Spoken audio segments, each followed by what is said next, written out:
Hey, what's happening, Houston in the house? Man, I love Houston. Shouts out to everybody in Houston right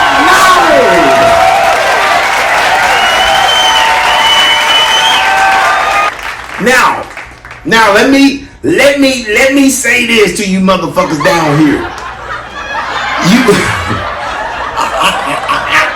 I didn't know that y'all literally meant everything in Houston was big. Like, at the end of the day, I don't really believe, you hear everything big in Houston. I get down here, I see the bigger gas stations and the bigger Walmarts and the bigger food, even the bigger people. But what I did not expect was the bigger roaches. Y'all laughing, but the first time I encountered it was the first day I stepped down in Houston, Texas. I'm at Denny's. About 11-something o'clock, nighttime, street lights on. I'm finna get out my car and I'm finna go to Denny's and eat. But as I'm parking and pulling up, I turn my car off and I hear, and I'm like, what the fuck is that? I'm looking around, I don't see shit. So I'm like, it's Houston, I don't know what the fuck to expect. So I get out my car and they get loud here. So I'm looking around and shit, I don't see shit, What seemed to be like a whole bunch of nets in the sky got closer. So I'm looking and I hear look. When them motherfuckers hit the street light and I seen the size and color and shape, I did not believe. I said, what kind of bug is that? Baby, girl, baby, what kind of bug is this? She said, I don't know. I said, you need to know something, because them motherfuckers look almost like your ass. What the fuck is that? She said, whoa. Roaches with wings? She said, yeah. I said, yeah? Are you sure? Yeah, I can see. She said, I ain't like to go see. So, when these motherfuckers land, that's what these motherfuckers do. They hurt. They get in a whole hurt. They about to come up with a plan. I had a plan of my own. Get the fuck back in the car. That was my plan. My girl, she's still in the car. I tried to tell her to investigate the shit.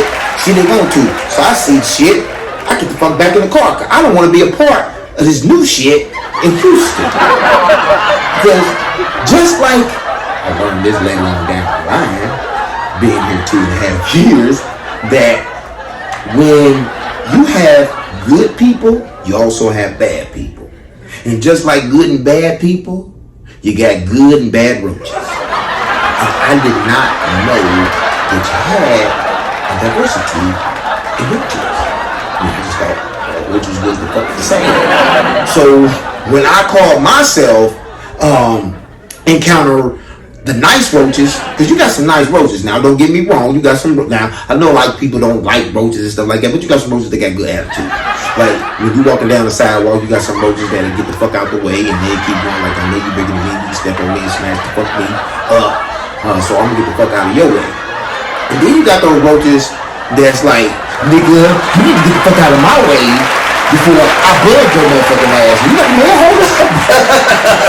You got some aggressive roaches that you walk up on them, they gonna walk the fuck up back on you aggressively and then fly in your motherfucking face and wish you would type shit.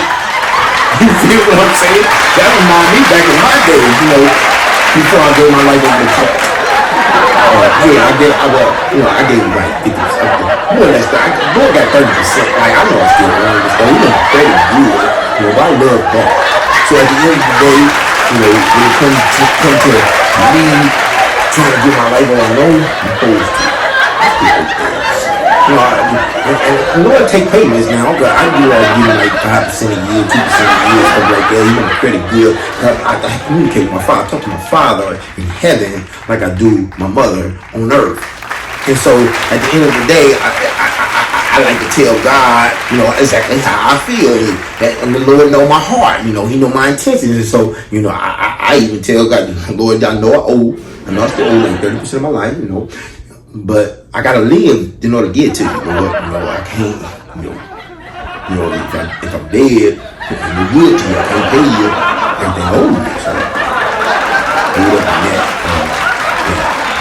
I'm gonna start making my payments at the end of the day. So yeah, I still owe God like 30% of my life. I think I don't know. I gotta talk to him. I think it's probably like 25, something like that. I don't know. It's somewhere around there. 40 to 50. You know, it's somewhere in that area. You know, I probably still owe like 50%, something like that. But you know, I'm good for it. You know, I'm pay good credit. You know, so at the end of the day, you know, I'm good for it. And I good dead. I'm like, hey. So at the end of the day, trying to change my life. And it started, you know, long time ago when I tried to change my life with God. I was facing 128 years in prison. I remember like it was yesterday. I want y'all to understand something. When you call yourself selling drugs, it's not the money that you really selling drugs for. Now, we want to give that as an excuse as a drug dealer, but that is really not the reason people really sell drugs. Some people may have different reasons, but the main reason people sell drugs is not really for the money. Because if you got talent, and if you got a skill, you got hands, you got legs, you got feet, you got mouth and eyes, you can go get money, period, without having to sell drugs or do anything illegal. So, that being said, we sell drugs not for the money, particularly. We use that as the excuse. But the real reason why we sell drugs is because of the fame. Being the VIP, the MVP, the ADDs, and all that, and ADHD, all those alphabets that you become when you get that adrenaline rush, you get that fame, you know. But you don't really understand the sacrifice that you really make when you doing things illegal, because you spend more time getting caught in prisons and jails than being on the streets, being able to enjoy the lifestyle that you live. And then 9 times out of 10, you taking that money to pay for lawyers, court fees, and things like that. So you really working for the courts anyway. But one day I had found myself in that predicament where I was literally facing 128 years for drugs and guns. I was blown out of my mind. The detective walked up to me in 2000. I'll never forget it. The detective come up to me like they want me to snitch. Now I know everybody in the city, and you want me to tell, I'll be dead before I make it to jail. I ain't saying nothing. So the detective say, well, we gonna give you every bit of charges we can. Them motherfuckers, like, if they see, in Indianapolis, Indiana, where I'm from, they used to go by a grading period of like Class A felony is like the highest felony, like murders and rapes and stuff like that. Then you got Class B felonies with like robberies and stuff like that. Then you got Class C felonies, which is like breaking and entering and stuff like that. Then you got Class D felonies, which is certain traffic violations. You got different things. You got different classes. So the lower the class, the lower the felony. But the highest felony, which is A's, is the highest sentence, which ranges from 20 all the way to life. And so when you looked at the classes that they gave me on the sentence that I had, my mama would have been very, very proud of me if it was no report. She would. Because they gave me 2 A's, 2 B's, 2 C's, and an A misdemeanor. So I had 3 A's, 2 B's, and 2 C's. That was a good fucking report card. But not when you going to jail. When you going to jail, that is a very, very bad report card because they add up to 128 years. 120. So I found myself sitting in jail, stressed out, hair falling out on the side, not knowing what the fuck to do. My guy, Indianapolis, Indiana. He see me, know my background. He walk up to me. He say, "Bro, you gotta play crazy." What do you mean play crazy? He said, "Bro, play crazy." Bro, I don't gotta play crazy. I'm crazy any motherfucking way. He said, "You got to play hard." What do you mean, man? Look, I was facing almost life in prison, and I went to the psych ward. The doctor prescribed me medication, said that my mind wasn't all the way there. The judge ended up giving me 5 years. The fuck? Hell yeah. I'm crazy then. So we get to the courtroom now. Mind you, we in a courtroom with a judge. This is probably one of the worst judges in Indianapolis, Indiana. Because this judge will literally like mistreat you. He will take your child, pull out a penny, a dime, a nickel, and a quarter. And he will tell your child, if you had one in the courtroom, that's why my kids don't come to courtroom. He will tell them, "Come here. I want you to pick which one you want, and I want you to put it in your pocket. And whatever that child picked would be your sentence. So if the child picked a quarter, you got 25 years. Child picked a dime, you got 10. Nickel, 5. Penny, 1. I thought in my mind, I said, if my child was to ever pick something, he gonna pick an ass. So I never took a child with me. But I'm sitting here in court, and the judge looking at me, I'm looking at the judge staring down at me, I'm looking up at the judge, and in my mind, something said, play crazy. So I got into I'm about to play crazy stage. So I started doing that.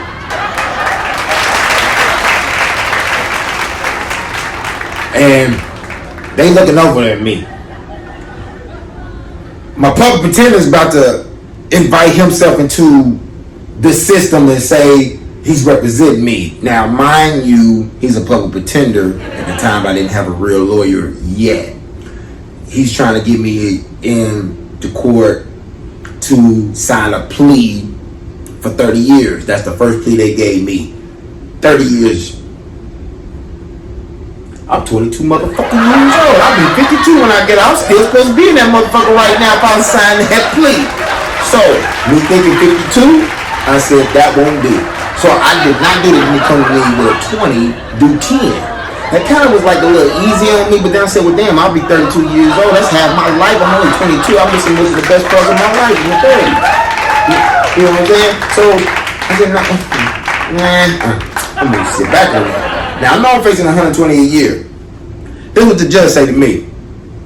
Because they only put it on the table for a certain period of time. I go back to court to find out if I'm going to sign a plea or not. The judge say, Mr. Payne, do you realize the seriousness of your offenses? And I looked at the judge.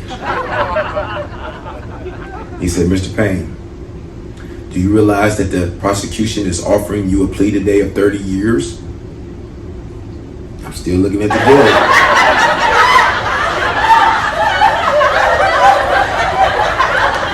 I said, Mr. Payne, are you willing to accept the plea today? I kept doing like this.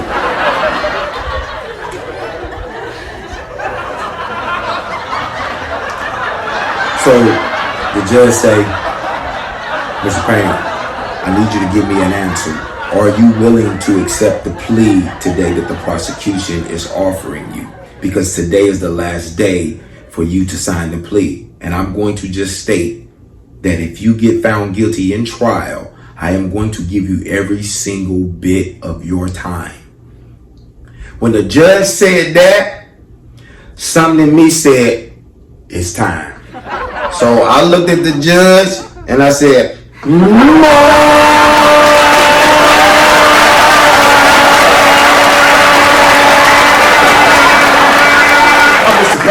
Thank y'all for coming out. I'm not doing it for the people that didn't think that I'll achieve. I'm not doing it for my mama, cause my mama wouldn't believe. But I'm doing it for my Father up above building me.